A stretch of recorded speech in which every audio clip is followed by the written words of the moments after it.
নমস্কার। গল্পের সাথে কিছুক্ষণে আমি প্রিয়াঙ্কা আপনাদের সকলকে স্বাগত জানাচ্ছি।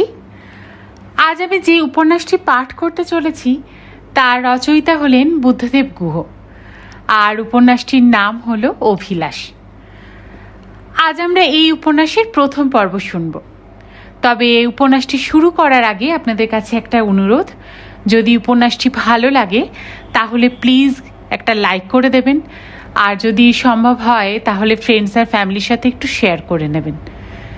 চ্যানেলে যদি আজ নতুন এসে থাকেন তাহলে প্লিজ চ্যানেলটাকে সাবস্ক্রাইব করে নেবেন, আর পাশে যে বেল আইকনটি আছে তার অল নোটিফিকেশনটা কিন্তু অন করতে ভুলবেন না, তাহলে যে কোনো গল্প আপলোডের সাথে সাথে সেই নোটিফিকেশন আপনার কাছে পৌঁছে যাবে।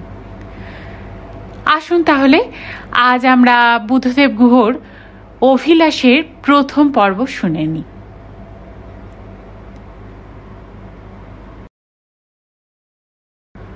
ট্রেন থেকে নামতে না নামতেই ঝোড়ো হাওয়ার সঙ্গে বৃষ্টি এলো। বৃষ্টির তোড় এমন কিছু নয়, কিন্তু ঝড়ের দাপটে সারি সায়া উড়ে যাবার উপক্রম হলো। অবশ্য প্রায় আধ ঘন্টাটাক আগে থেকেই রেল লাইনের দুপাশের ঝাঁটি জঙ্গল আর উদম টাঁড়ে বিদ্যুতের চাবুক চমকে চমকে পিছলে পিছলে বেড়াচ্ছিল। ট্রেনটা যদি জংশনে এতখানি লেট না করতো তবে নিতপুরা স্টেশনে তো ওরা সন্ধে লাগার আগেই পৌঁছে যেত। চেয়েও ছিল তাই। অচেনা অজানা জায়গা। রবির কাকার মুখে গল্প শুনেই এই নিতপুরাতে আসা ওদের। ট্রেনটার পেছনে লাল বাতিটা মিলিয়ে যেতেই কলিয়ার পর্ণার ভয় ভয় করতে লাগলো। অচেনা স্টেশনটিতে আলো নেই তেমন, বেশ নির্জন। কিছু সাঁওতাল মুন্ডা মাঝি মেঝে নেমেছিল। একজন মাঝবয়সী দাড়িওয়ালা গম্ভীর ভদ্রলোক। একটা কালো কুকুর বৃষ্টিতে ভিজে ওভারব্রিজের তলায় এসে আশ্রয় নিয়েছিল। তার ভেজা গা থেকে বিচ্ছিরি একটা কুকুর কুকুর বোটকা গন্ধ বেরোচ্ছিল। খচর খচর করে পা দিয়ে গা চুলকোচ্ছিল কুকুরটা। একজন পাগল মতো মানুষ, মতো নয় পাগলই, হাতে গাজার কলকের মতো একটা কলকে নিয়ে, মতো নয় গাজাই, জোরে দম মেরে বলল, বম শঙ্কর। চমকে উঠল ওরা দুজনেই। এমনিতেই তো ভিজে গিয়ে কাঁপছিলই, তার উপর এই হঠাৎ চিৎকারে আরো বেশি ভয় পেয়ে গেল। ওভারব্রিজের ওপরের আলোটা ঝোড়ো হাওয়াতে দুধারে দুলতে থাকতে প্ল্যাটফর্মে, ওভারব্রিজের সিঁড়িতে আলো ছায়ার খেলা চলতে থাকলো। গা ছমছম করে উঠল ওদের। পর্ণা বলল, কই রে, তোর মন্দার হোটেলের লোক কোথায়? চিঠি পৌঁছেছে তো? না পৌঁছলেই তো চিত্তির। অচেনা অজানা পাণ্ডব বর্জিত জায়গা, কি হবে? তাই তো দেখছি। তারপর বলল, না, চিঠি নিশ্চয়ই পৌঁছবে। রবির কাকা কার মারফত যেন হাতেই পাঠিয়েছিলেন।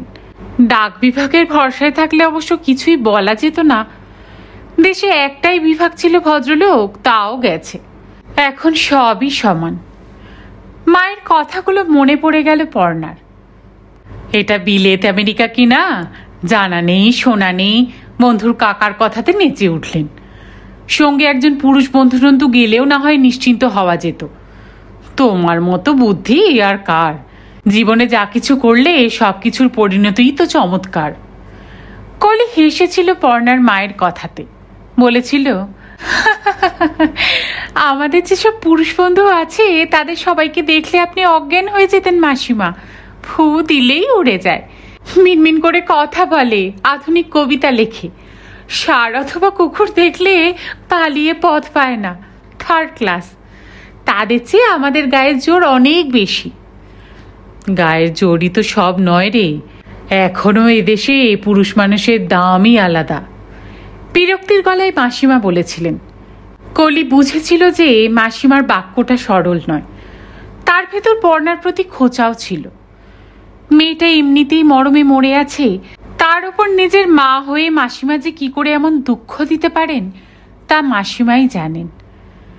এমন সময় ওভারব্রিজ দিয়ে ৩-৪ জন মানুষ দৌড়ে নেমে এলেন। যারা উঠে চলে যাবার তারা তো চলেই গিয়েছিলেন ততক্ষণে। চেকার দাঁড়িয়েছিলেন কালো কোটের কলারটা কান অবধি উঠিয়ে দিয়ে ঠান্ডা ভিজে হাওয়া থেকে বাঁচতে। যারা নামলেন তাদের মধ্যে একজন যুবক, প্রায় ৬ ফিটের মতো লম্বা, মাজা রং, কাটা কাটা নাক চিবুক, উল্টো করে ফেরানো চুল, জিন্স পরা, ওপরে ছাই রঙা একটা হাফ হাতা গেঞ্জি, চোখে চশমা, কাচের আড়ালে উজ্জ্বল চোখ দুটো ঝকঝক করছে। কাছে এসেই হাত জোর করে বললেন, আপনারা নিশ্চয়ই মন্দার হোটেলে? হ্যাঁ, সেই রকমই তো কথা ছিল। আপনারা এতক্ষণ ছিলেন কোথায়? ভিজে ঝোড়ো কাক হয়ে গেলাম যে, বিরক্তির গলায় বলল পর্ণা। Very sorry. ক্ষমা চাওয়ার গলায় ভদ্রলোক বললেন, গাড়িটার চাকা পাংচার হয়ে গিয়েছিল। বলেই বললেন, কই কালিদা, ছাতা ছাতা দাও এদের, একেবারে ভিজে গেছেন যে, দাঁড়িয়ে দেখছোটা কি হা করে? কালিজার নাম সেই ধুতি শার্ট পরা রোদে পোড়া পৌঢ় গ্রাম্য মানুষটি বগলের নিচে রাখা দুটো প্রায় বিবর্ণ ছাতা বের করে তাড়াতাড়ি ওদের দুজনের হাতে দিল। কলি বিরক্তির গলাতে বলল, এই দামাল হাওয়াতে ছাতা কি থাকে? উড়ে যাবে যে, ওয়াটারপ্রুফ আনতে হতো আপনাদের। যুবক প্রতিবাদ করল না, বোঝা গেল যে ওসব নেই। বলল, চলুন এগোনো যাক। চেকারের হাতে টিকিট দিয়ে সিঁড়ি দিয়ে ওপরে উঠতে উঠতে কলি বলল, আপনার পরিচয়টা? আমি মন্দার হোটেলের ম্যানেজার।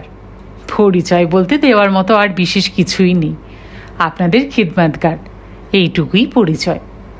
ও, কলি বলল, আর এই হলো কালিদা, আপনাদের দেখাশোনা করবে।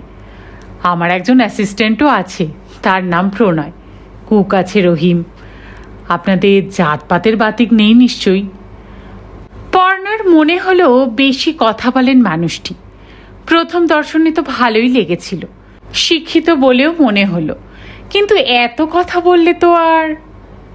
এই তো হয়, কত কুশ্রী স্ত্রী ও পুরুষের কথা বলার পর যে কত সুন্দর শ্রীময় শ্রীময়ী হয়ে ওঠেন তা ভাবা পর্যন্ত চায় না।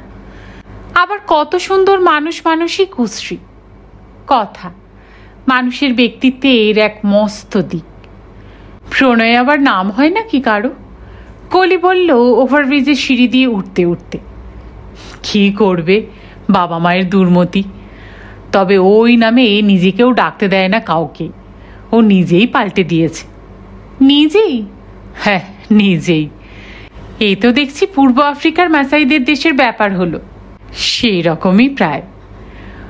ওভারব্রিজটার ঠিক ওপরে যখন উঠেছে ওরা, হঠাৎ বাজ পড়ার শব্দ ছাড়াই এমন বিদ্যুৎ চমকালো একবার যে মাইলের পর মাইল ওভারব্রিজের দুটো পাশ পরিষ্কার দেখা গেল এক ঝলক নীলচে সবুজ কোটি কোটি ওয়াটের ক্ষণিকের আলোয়। পাহাড়, জঙ্গল, কাঁচা রাস্তা, খড়ের বাড়ি এবং দূরের পাহাড়ের প্রায় পা ছুঁয়ে দাঁড়িয়ে থাকা এক বিশাল প্রাসাদের ছায়ারঙা স্যালুর চোখে ভেসে উঠল চকিতে ওদের দুজনেরই। পরক্ষণেই অন্ধকার। সেই মুহূর্তেই জায়গাটাকে ভালো লেগে গেল পর্ণার। ফিসফিস করে কলিকে বলল, দারুণ না রে? কলি মাথা নাড়িয়ে সম্মতি জানিয়ে বলল, তারপরই বলল, আসতে বল, শুনতে পেলে ম্যানেজার হোটেলের রেট বাড়িয়ে দেবে। ম্যানেজার কিন্তু ছিল ঠিক ওদের পেছনেই। কথা শুনতে পেয়ে হেসে বলল, কোনো ভয় নেই, রেট এক পয়সাও বাড়বে না। আপনারা খুশি থাকলেই আমরা খুশি। কলি ভাবছিল শেষের বাক্যটি সম্পূর্ণ অপ্রয়োজনীয় ছিল।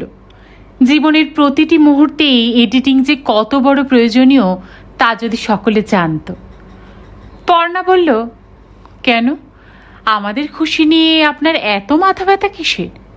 মাথা ব্যথা নেই, আপনারা খুশি হলেই না অন্যদের গিয়ে বলবেন, তারাও আসবে এখানে বেড়াতে, আমাদের হোটেলের বারবারন্ত হবে। ও, কলি বলল, আপনাদের হোটেলের ভালো মন্দের চিন্তাতেই যেন আমাদের ঘুমই হচ্ছে না। পর্ণা বলল, আসলে ভিজে যাওয়াতে ওদের দুজনেরই ব্যবহার এমন রুক্ষ হয়ে উঠেছিল। ম্যানেজার বলল, সত্যিই তো, ইস, একেবারে চুপচুপে হয়ে ভিজে গেছেন দুজনেই। আলোর মধ্যে গিয়ে দাঁড়াবেন কি করে? নানা বাজে টাইপের লোক আছে স্টেশনের ওদিকটায়। রাগে গাল লাল হয়ে গেল কলির, কি বলবে ভেবে পেল না। ম্যানেজার কলির উষ্মার খোঁজ না নিয়ে উদ্বিগ্ন গলায় বলল, ও কালিদা, তুমি দিদিদের কাছেই থাকো, আমি বরং গাড়িটা ব্যাক করে একেবারে গেটের সামনে নিয়ে আসছি। গাড়ি আনলেই দিদিদের নিয়ে তুমি নেমে এসে ওদের তুলে দিও গাড়িতে, নিজে উঠতে ভুলো না যেন আবার। পর্ণা এবং কলি কিছু বলার আগেই ম্যানেজার তত্তরিয়ে নেমে গেল বৃষ্টিতে ভিজতে ভিজতে। তার দৌড়ে নেমে যাবার যৌবনময় ভঙ্গিটি ভারী সপ্রতিভ মনে হলো। এই মন্দার হোটেলের ম্যানেজার আগে নিশ্চয়ই খেলাধুলো করত। একটু পরেই ঘর ঘর শব্দ করতে করতে রংচটা একটা পুরনো ফোর্ড গাড়ি এসে দাঁড়ালো। কত পুরনো যে তা কে জানে। কলকাতার দ্য স্টেটসম্যানের ভিনটেজ কার র্যালিতে নাম দেওয়ারও যোগ্যতা এই গাড়ির নেই। ডিজেলের ইঞ্জিন বসিয়ে নেওয়াতে সে গাড়ির মৃত্যু পথযাত্রীর শরীরে যেন অন্তিম শ্বাস উঠেছে। কলকাতাতে এমন গাড়ি আজকাল দেখাই যায় না। কালিদা দরজা খুলে দিতেই ওরা দুজনে পেছনের সিটে উঠে পড়ল। সিট ভিজে গেল ওদের সারি সায়া জামার জলে। ডান দিকের পেছনের দরজাটার কাঁচটা ওঠেই না, জলে ছাট আসছিল সেদিক দিয়ে। পর্ণা বলল, বাপাসে সরে আয় কলি। গাড়ি এগোলো। তখনও দমকা দমকা হাওয়া আর বৃষ্টি চলছিল। শীতে হিহি করছিল ওরা। জানালার কাঁচ তোলার চেষ্টা করে ব্যর্থ হয়ে পর্ণা বলল, গাড়ি বটে আপনার, একে কি গাড়ি বলে? ম্যানেজার চাপা গলায় বলল, আসলে বৃষ্টিটারই কোনো কনসিডারেশন নেই। শুক্লা পঞ্চমী আজকে, এপ্রিল মাস। জ্যোৎস্নায় চারধার ফুটফুট করার কথা ছিল। এই সময় যে এমন, সবই আমাদের কপাল। কলি বলল, কপালের কথা কে বলতে পারে? মানে? না, বলছিলাম যে কপালের কথা কি অত চট করে বলা যায়? তাছাড়া আপনারা কপাল মানেন নাকি? ঠেলাতে পড়লে না মেনে উপায় কি? এখন সেসব প্রসঙ্গ থাক। কোথাও এক কাপ চা পাওয়া যেতে পারে কি? গরম? ওই তো চায়ের দোকান সামনেই। পথের চা তো ভালো হবে না, আপনাদের যোগ্যও হবে না। 5 মিনিট কষ্ট করুন, হোটেলে পৌঁছেই চা খাবেন। আমাদের যোগ্যতা সম্বন্ধে আপনি তাহলে ইতিমধ্যেই নিঃসন্দেহ হয়েছেন বলুন। ঠাট্টা উপেক্ষা করে স্মার্ট ম্যানেজার বলল, মোটামুটি। গ্রেট, পর্ণা বলল। এইসব এক্সপ্রেশন অফিসের কলিগদের কাছে শিখেছে। বই পড়ে বা স্কুল কলেজে আর কতটুকুই বা শেখা যায়। সত্যি, কলিওর পরিবর্তন দেখে নিজেই নিজে অবাক হয়ে যায়। তবে পরিবর্তনটার রকম ভালো না মন্দ তা ওর জানা নেই। তারপরই বলল, দূরে যে একটা বিরাট প্রাসাদের মতো দেখলাম বিদ্যুতের আলোতে এক ঝলক, ওটি কি কোনো রাজবাড়ি? না না, রাজার টাজার বাড়ি নয়। ওই বাড়িতেই একতলাতে মন্দার হোটেল। ওরে বাবা, অত বড় বাড়িতে আমরা মাত্র 2টো প্রাণী? ভয়েই মরে যাব যে। মরবেন না, মরতে যাবেন কেন? তাছাড়া আরও তো জনাচারে ক্যাটাল গেস্ট আজও আছেন, এবং 2টি বাচ্চাও। গুড ফ্রাইডের আগে হোটেল একেবারে ভরে যাবে। তাছাড়া আমরা অনেকগুলো প্রাণী তো বাড়িতেই থাকি। বড় বাড়ি হলে কি হয়, শীত করবে না, ভয়ও লাগবে না, উষ্ণতাও আছে, ভালোবাসাও। তাই বলি পেছনের সিটে অন্ধকারে পর্ণা কলির হাঁটুতে চিমটি কাটল। মনে মনে বলল, ডায়লগ ছাড়ছে, ভালো পাল্লাতেই পড়েছি। অতর্কিতে চিমটিটা খেয়ে কলি বলে উঠল, উহ, কি হলো? না, কিছু হয়নি, তবে মনে হচ্ছে হতে পারে। পর্ণা বলল। কালিদা নামক মসিবর্ণ ব্যক্তি মুখ ঘুরিয়ে একবার পেছনে চাইল, হয়তো উহ শব্দের সম্বন্ধে সরজমিনে তদন্ত করতে। গাড়িটা লালমাটির কাঁচা পথের বাদিকে দাঁড় করিয়ে ম্যানেজার একটি সিগারেট ধরালো। বৃষ্টি ভেজা কাঁচা মাটির পথ থেকে সোদা সোদা গন্ধ বেরুচ্ছিল। লাইটারের আগুনের পাশ থেকে তার মুখ ভালো করে দেখল এবার কলি। কে জানে কেন ধক করে উঠল ওর বুক। ইচ্ছে হলো বলে, আমাদের আবার স্টেশনে ছেড়ে দিয়ে আসুন এক্ষুনি, আমরা যাব না। ওই মুখে কিছু একটা দেখল কলি, যা আগে কারোর মুখেই কখনো দেখেনি। লক্ষ লক্ষ পুরুষের মুখ দেখেছে, কিন্তু মানুষটা কি খুনি অথবা গুণী? কিন্তু এমন মানুষ আগে কখনোই দেখেনি দেখেনি দেখেনি ও হলপ করেই বলতে পারে। প্রকাণ্ড লোহার ফটকের মধ্যে দিয়ে উঁচু বাউন্ডারি দেওয়া গাছগাছালিতে ভরা সেই প্রাসাদোপম বাড়িটার ড্রাইভে যখন গাড়িটা ঢুকে পড়ল, তখন পর্ণার মনে হলো সেই পুরনো দিনের বইয়ে পড়া ইংল্যান্ডের মধ্যযুগীয় কোনো ভূস্বামীর বাড়িতে ঢুকেছে যেন। হাওয়াতে ভেজা গাছপালা আন্দোলিত হচ্ছিল। সেই হাওয়াতে গাছগাছালি ফুলপাতার গায়ে সবে চান করে ওঠা গন্ধ ভরেছিল। চমৎকার লাগছিল ওদের। গাড়িতে এসে থামল পর্চে। মস্ত রিসেপশন। বোঝাই গেল আগে এইতেই এ বাড়ির বসার ঘর ছিল। দেওয়ালে দেওয়ালে বাঘ, ভাল্লুক, বুনো মোষ, নীলগাই, বাইসন, চিতা, সম্বর, বারশিঙা হরিণ ইত্যাদির মুখ মাউন্ট করা। তার নিচে কাঠের ফ্রেমের ওপর পেতলের প্লাকের ওপর সন, তারিখ সব লেখা। কবে কবে এবং কোথায় শিকার করা হয়েছিল তাদের, কে শিকার করেছিল। সবচেয়ে বড় বাঘ যেটি, সেটির কাছে দাঁড়ালো গিয়ে কলি। দেখল তার নিচে লেখা আছে স্নিগ্ধ রায়চৌধুরী, টেবো 1965, 23শে ডিসেম্বর। প্লিজ এবার আপনারা ঘরে চলে গিয়ে চেঞ্জ করুন, আমি পরে যাচ্ছি খোঁজ নিতে। এক্ষুনি কি খাবেন? না না, 9টা নাগাদ খাবো। ফাইন, ডিনার 9টাতেই তৈরি থাকবে। আপনারা রিল্যাক্স করে নিন একটু, চেঞ্জ করার পর চা খান। পর্ণা একবার ম্যানেজারকে আপাদমস্তক নিরীক্ষণ করে নিয়ে কালিদা নামক মানুষটির সঙ্গে প্রকাণ্ড চওড়া মার্বেলের করিডোর দিয়ে হেঁটে চলল নিজেদের ঘরের দিকে। কালিদা বলল, এই যে 118 নম্বর আপনাদের ঘর। বলি তালা খুলে দিয়ে বলল, আসুন। কারুকাজ করা সেগুন কাঠের বিরাট দুপাল্লার দরজা। দরজা খুলতেই ঘর ও আসবাবপত্র দেখে চমকে উঠল ওরা দুজনেই। কলি আজকালকার মেয়ে হলেও খুব ভোরে ঘুম থেকে ওঠে। ওর অনেক বন্ধুরাই 7টা-8টা অবধি ঘুমায়, পর্ণাও তাই। ও যখন উঠেছিল সূর্য তখনও ওঠেনি, আকাশ পরিষ্কার হয়ে গেছে। চারিদিকে এক আশ্চর্য নরম রংহীন সুগন্ধি সকালবেলার আলো। নানা রকম পাখি ডাকছে। বাড়িটা এতই বড় যে তার বাগানটিকেই মনে হচ্ছে জঙ্গল। কত রকমের ছোট বড় গাছ, কত পাখি। ঝিরঝির করে হাওয়া দিচ্ছে একটা। রবীন্দ্রনাথের গান মনে পড়ল, বৈশাখের এই ভোরের হাওয়া। এই হাওয়া কলকাতায় যে কোথায় থাকে। ঘরের মধ্যে দুটো চেয়ারের ওপর শুকোতে দেওয়া দুটো ফুল স্লিভ সোয়েটার দেখে ভারী লজ্জা হলো ওর। একটার রং ছাই, অন্যটির মেটে লাল। এ দুটোই ম্যানেজারেরই দেওয়া।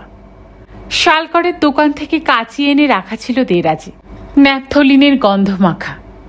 কাল পাছে ওদের ঠান্ডা লেগে যায় তাই ওই দুটিকে এনে দিয়েছিল। মনে হয় এ বাড়িতে কোনো মহিলা নেই, থাকলে শাল বা কার্ডিগানই পাওয়া যেত হয়তো। এবং শোবার সময় 2 গ্লাস গরম দুধ দিয়েছিল 1 চামচ করে ব্র্যান্ডি মিশিয়ে। কত চার্জ করবেন এর জন্য? এটা ভালোবাসা না ব্যবসা? তা জানার জন্য পর্ণা শুধিয়েছিল। যদিও ভালোবাসা আর ব্যবসার মধ্যে ব্যবধান খুব কম আজকাল, প্রায় প্রান্তিক। অনেক সময় ব্যবধানটা এতই ক্ষীণ যে বোঝাও পর্যন্ত যায় না। নাথিং, ম্যানেজার উত্তর দিয়েছিল। কলি বলেছিল, ঘুমের ওষুধ টষুধ মিশিয়ে দেননি তো আবার? সে তো এমনিতেই দেওয়া যেত, তার জন্য দামি ব্র্যান্ডের কি দরকার ছিল? কে জানে, এক সন্ধ্যেরই তো আলাপ, তারপর হোটেল ম্যানেজার বলে কথা। দুজন অবলা নারী আমরা, কত কথাই তো মনে হয়, মনে হতে পারে। অবলা ভাবলেই অবলা। অবলা যে নন আপনারা তা খুব ভালো করেই জানেন। কোনো নারী অবলা নন। আপনাদের মধ্যে কেউ কেউ শুধু জানেন না যে তাদের বলটা কোথায়। তাছাড়া পুরুষের যেটা দুর্বলতা, নারীর তো সেটাই বল, তাই না? বাহ, বেশ কথা বলেন তো মশাই আপনি, কলি বলেছিল। কি করব, কথা বেচেই যে খাই। হোটেলের ব্যবসা, মিষ্টি কথা, নত মাথা, হাসি মুখ, এই সবই তো মূলধন। একটি কথা ভেবে কলির হাসিও পাচ্ছিল, আবার লজ্জাও করছিল। সোয়েটার দুটো দিয়ে কাল ম্যানেজার বলেছিল, ভাগ্যিস স্বাস্থ্যবান পুরুষদের আর দুর্বল মহিলাদের বুকের মাপা একই হয়, নইলে কি আর শীত থেকে বাঁচাতে পারতাম আপনাদের? বাইরে যখনই আসবেন তখনই সামান্য গরম কাপড় চোপড় আনবেন। এখানকার প্রকৃতি তো আপনাদের কলকাতার মতো কন্ডিশন প্রকৃতি নয়। এবার পর্ণাকে ঘুম থেকে তুললে হয়, খুবই মিস করবে ও। শঙ্খঘোষের ছেলেবেলার স্মৃতির একটি বই আছে, সকালবেলার আলো। তার সুন্দর নাম। এই সকালটিও সেই রকমই। কলি ভাবছিল, পর্ণা, এই পর্ণা, ডাকলো কলি ওকে। পর্ণা উঠল না, পাশ ফিরে শুল। কলি বিছানা ছেড়ে উঠে মুখ হাত ধুয়ে দরজাটা ভেজিয়ে বাইরে বেরোলো। কি বড় বড় ঘর রে বাবা, কত উঁচু উঁচু সিলিং, পুরনো দিনের উঁচু পালঙ্ক। এতই উঁচু যে পালঙ্কে ওঠার জন্য কাজ করা কাঠের টুল রয়েছে। এত বড় মশারি যে তার নিচে 10 জন মানুষ স্বচ্ছন্দে পাশাপাশি শুতে পারে। আর মখমলে মোড়া কোলবালিশ, এমনই কেঁদো কোলবালিশ যে পাশে শুয়ে পর্ণাকে পর্যন্ত দেখা যাচ্ছিল না রাতে। উঠে বসলে তারপরই কথা বলতে পারা যাচ্ছিল।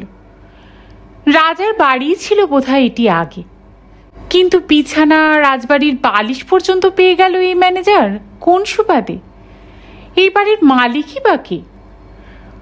বাইরে বেরোতেই দেখা হয়ে গেল এক ভদ্রলোকের সঙ্গে। ম্যানেজারের বয়সীই হবেন, তবে ব্যক্তিত্ব একেবারেই আলাদা। পায়ে হাওয়াইয়ান চপ্পল, গায়ে চকরা বকরা একটি হাওয়াইয়ান শার্ট। নমস্কার, সুপ্রভাত। নিশ্চয়ই প্রাণটা খুব চাচা করছে। আপনি বাগানের ওই দোলনাতে গিয়ে বসুন, আমি কালিদাকে দিয়ে চা পাঠাচ্ছি। আপনি? আমি অ্যাসিস্ট্যান্ট ম্যানেজার, কাল বাড়ি চলে গিয়েছিলাম তাড়াতাড়ি।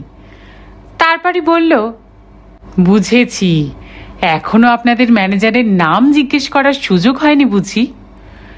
না, এখনো নাম জিজ্ঞেস করা হয়নি।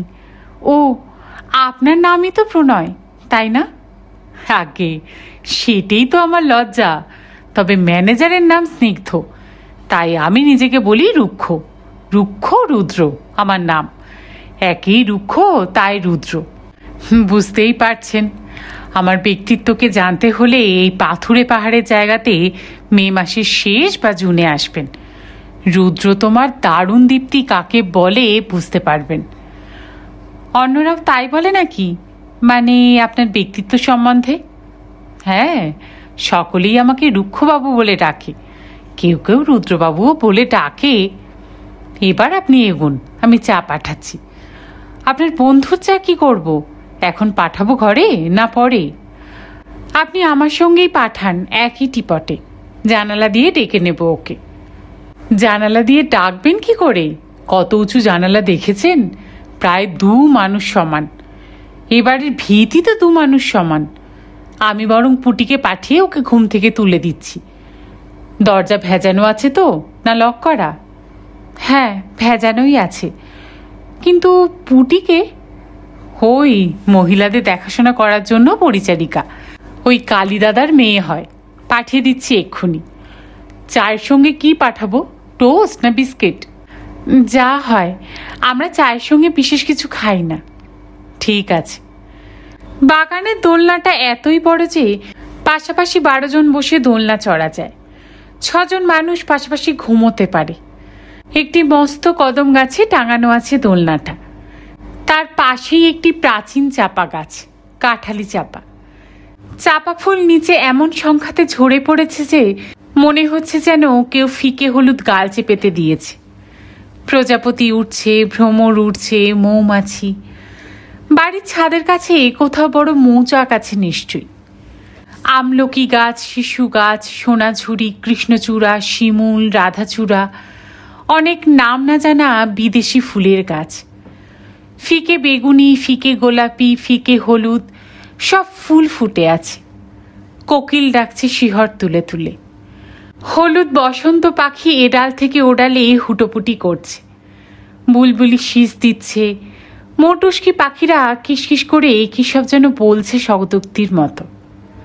ভোরের গন্ধ, পাখির গন্ধ, ফুলের গন্ধ, ঘাসের গন্ধ, শিশিরের গন্ধ, দূরে মৌন পাহাড়ের গায়ের গন্ধ, সব মিলেমিশে ঘোর ঘোর লাগছিল কলির। ভাবছিল ভাগ্যে সুবীর কাকার কথা শুনে চলে এসেছিল। কলকাতার এত কাছে যে এমন একটা জায়গা থাকতে পারে, সত্যিই তা অভাবনীয়। আর এই সামান্য চার্জে এত সব সুযোগ সুবিধা, স্টেশন থেকে পিক করে নিয়ে আসা থেকে শুরু করে সোয়েটার ধার দেওয়া, ব্র্যান্ডি মিশানো দুধ খাইয়ে নাক দিয়ে বয়ে যাওয়া নদীকে হেজিয়ে মজিয়ে দেওয়া, আজকাল কে এমন করে? কোথায় করে? চা এলো একটু পরেই। ট্রেতে বসানো চায়ের পর টি কজিতে মোড়া, দুধের পর তাও কজিতে মোড়া, একটি আলাদা পটে গরম জল, যেমন সব 5 স্টার হোটেলে দেয়। আলাদা করে জল দেয় চা যদি কড়া মনে হয় তো পাতলা করে নেওয়ার জন্য বা কোয়ান্টিটি বাড়ানোর জন্য। চমৎকার বোন চায়নার প্লেটে বিস্কিট, ছাঁকনি স্টিলের আলাদা বসানো, পুরো সেটটাই বোন চায়নার, ইংলিশ। এও বোধহয় এই রাজবাড়িরই সম্পত্তি। অ্যান্টিক আইটেম হয়ে গেছে এখন। বাহ, বেশ মজা তো ম্যানেজারের, ভাবল কলি। কালিদা বলল, আপনার বন্ধু মুখ ধুচ্ছেন, আসছেন এক্ষুনি। ঠিক আছে, বলল কলি। ও ভাবল পর্ণা এলেই চা ঢালবে। এমন সময় একটি বছর চারেকের মেয়ে খালি পায়ে নাইটি লুটোতে লুটোতে কলির পাশে এসে দাঁড়ালো। কলি দেখল ওর হাতে চকোলেটের বার। ওমা, তুমি চকলেট পেলে কোথায়? কে দিল এই সাত সকালে? কপট ঔৎসুক্যের সঙ্গে শুধালো কলি। ছিক্ত কাকু দিয়েছে। ছিক্ত কাকুটি কে? আহা, ছিক্ত কাকু চেনো না তুমি? না তো। তোমার নাম কি? চড়াই। তুমি কার সঙ্গে এসেছো? বাবা, মা আর দাদা। দাদা কোথায়? ছিক্ত কাকুর কাছে বাংলা পড়ছে। মনে মনে কলি বলল, বাবা, এই তো দেখছি বিচিত্র বীর্য ম্যানেজার। তোমার মা বাবা? ঘুমোচ্ছে। এখানে ঘুমোতে যে খুব মজা, মা বলে। তাই? কোথায় থাকো তোমরা? কলকাতায়? না গো, জামশেদপুর। জামশেদপুরে কোথায়? নীলদিতে। তুমি গেছো? আমরা থাকি দলমা রোডে, আর পিয়ালি মাসে থাকে গোলমুড়ি রোডে। সবই কাছাকাছি, এই একটু একটু দূরে। পাকা বুড়ির মতো কথা বলছে আজকালকার মেয়ে, চোখে মুখে বুদ্ধি ঠিক রয়। এরকম মেয়ে দেখলে হঠাৎ মন কেমন করে ওঠে। আগে বিয়ে হলে ওর এরকম একটি মেয়ে থাকতে পারত। যদি, যাকে থাক, যদি যাক নদীতে। ও, বাবা ওখানেই কাজ করেন বুঝি? হ্যাঁ, টেলকোতে। বাবা তো ডিজিএম। সেটা কি? তাও জানো না? Deputy general manager. ও বাবা, তাই? তুমি তো অনেকই জেনে ফেলেছো দেখছি। হ্যাঁ। তা তোমরা কদিন এসেছো? 3 দিন। কেমন লাগছে? খুব ভালো। তোমার ছিংতো কাকু কি তোমার আত্মীয় হন? আত্মীয় মানে? এই মরেছে, ভাবলো কলি। আত্মীয় মানে কি? চড়াই শুধলো। ও বলল স্বগতোক্তির মতো, আত্মীয় মানে মানে কোনো পুরুষ কণ্ঠ বলল, মানে যে আত্মার কাছে থাকে সেই তো আত্মীয়, তাই নয়? পরক্ষণে চমকে চেয়ে কলি ঘাড় ঘুরিয়ে দেখল ম্যানেজার, থুরি স্নিগ্ধ তার ঠিক পেছনেই দাঁড়িয়ে।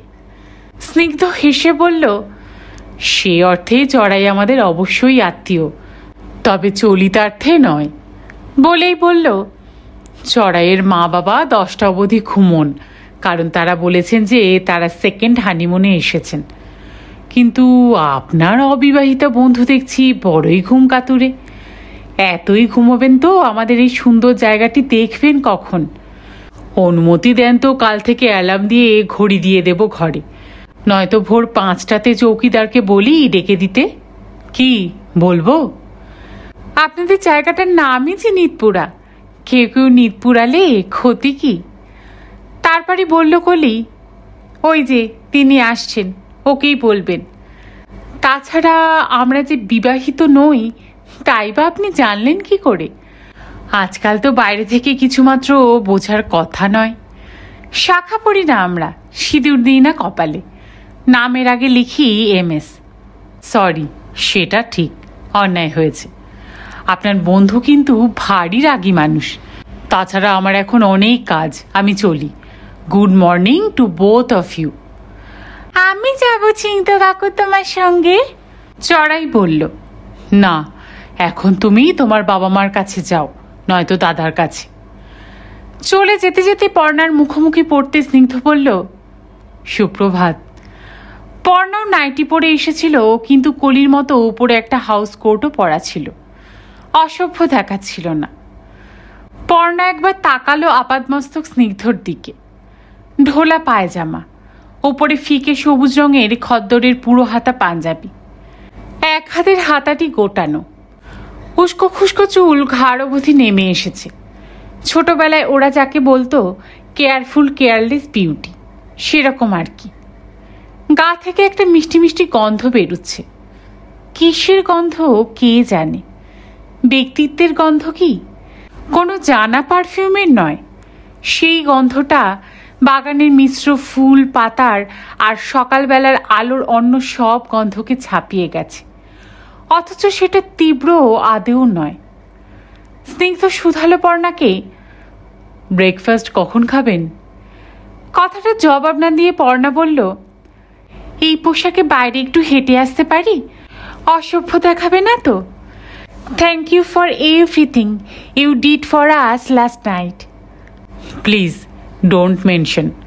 হ্যাঁ, বাইরে যেতে পারেন, স্টেশনটা আমাদের আয়ত্তাধীন নয়, কিন্তু এদিকে যত দূর চোখ যায় এই বাড়ি যার তারই জমি, তারই এলাকা।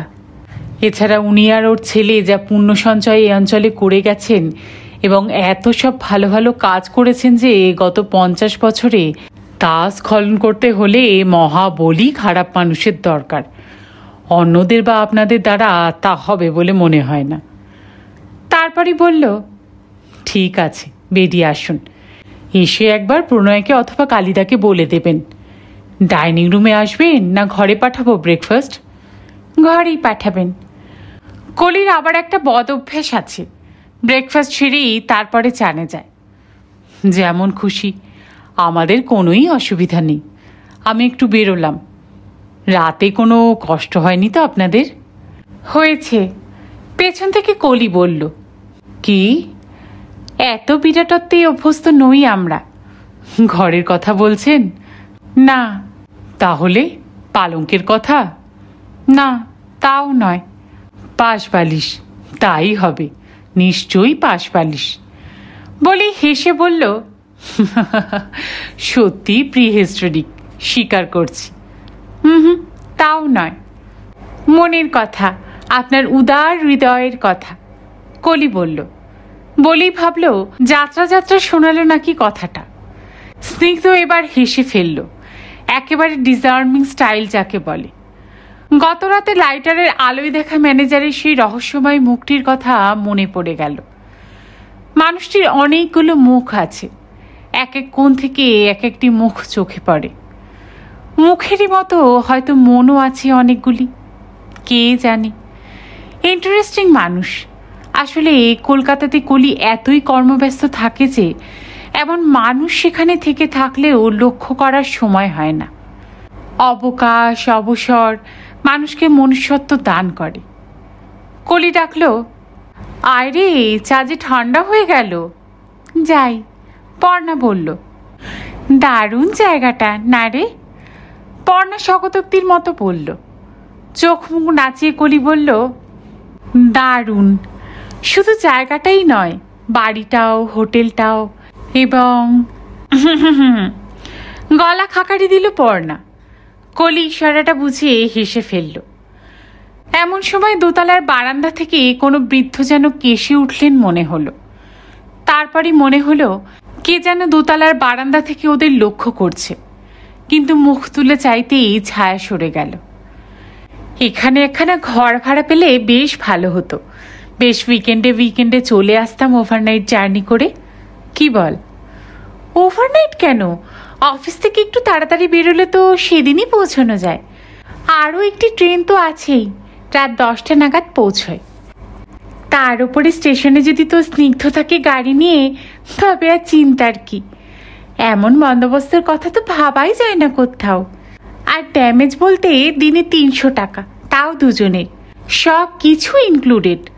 আজকালকার দিনে তো ভাবাই যায় না। স্নিগ্ধতম বন্দোবস্ত, সব কিছুই স্নিগ্ধ। বাহ, চাটাও তো দারুণ, খেয়ে দেখ। দেখি, দুধ বেশি দিসনি তো? এই চায়ের ব্যাপারে মায়ের কাছ থেকে ভীষণ খুঁতখুঁতুনি পেয়েছি। খারাপ চা মোটেই খেতে পারি না বলে চুমুক দিয়ে বলল, বাহ, দার্জিলিং আর ডুয়ার্স দুই ব্লেন্ড করা। যেই এসব দেখাশোনা করুক না কেন, রুচি আছে বলতে হবে। পয়সার সঙ্গে রুচি সহাবস্থান তো বড় একটা দেখা যায় না। লক্ষ্মীর সঙ্গে সরস্বতীর সহাবস্থানের মতোই। যা বলেছিস। ভাবছি বিয়ে করার মতো মূর্খামি যদি কখনো হয়, তবে এখানে এসেই হানিমুনটা কাটাবো। কোনো বিখ্যাত জায়গা নয়, অথচ কি ভালো না? সত্যি বলি পর্ণা একটু উদাস হয়ে গেল। লক্ষ্য করল কলি, তার ছোটবেলার বন্ধুকে। বলল, তোর কি হলো আবার? তোকে নিয়ে আর পারি না। ডিভোর্স যেন আর কারোরই হয় না।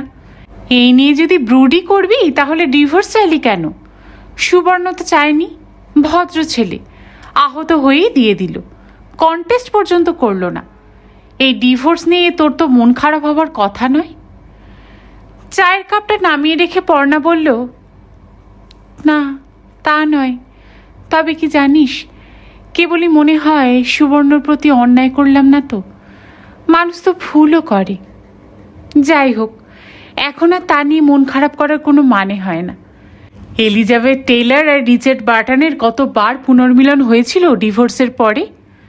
তেমন হলেই তোদেরও আবার পুনর্মিলন হবে। নিতপুরাতে এসে এমন ওয়েল ডিজার্ভ হলিডেটাকে সুবর্ণর জন্য কেঁদে কোকিয়ে নষ্ট করার প্রয়োজনটা কি? আমাদের কম খাটনি যায় বল অফিসে? তাছাড়া সেও কি আর পা ছড়িয়ে কাঁদছে? সে কি আজ রাতে সিসিএফসিতে ব্রুজ সেরে ওবেরয় গ্র্যান্ডের পিঙ্ক এলিফ্যান্টে কাউকে নিয়ে নাচতে যাবে না? ছাড় তো, পুরুষ মানুষের ভালোবাসা মুসলমানের মুরগি পোষা। চল, চা খেয়ে ব্রেকফাস্ট করে তারপর বেরিয়ে পড়ি। জায়গাটা সার্ভে করে আসি। এখনো এখানকার ওয়েদার কেমন প্লেজেন্ট আছে দেখছিস? রাতে নিশ্চয়ই কম্বল রোজই লাগে, নইলে বিছানাতে পায়ের কাছে কম্বল রাখা থাকবে কেন? কাল ঝড় বৃষ্টির জন্যই দিয়েছিল ভাবছিলাম আমরা, আসলে তা নয়। হবে, অন্যমনস্ক গলায় বলল পর্ণা।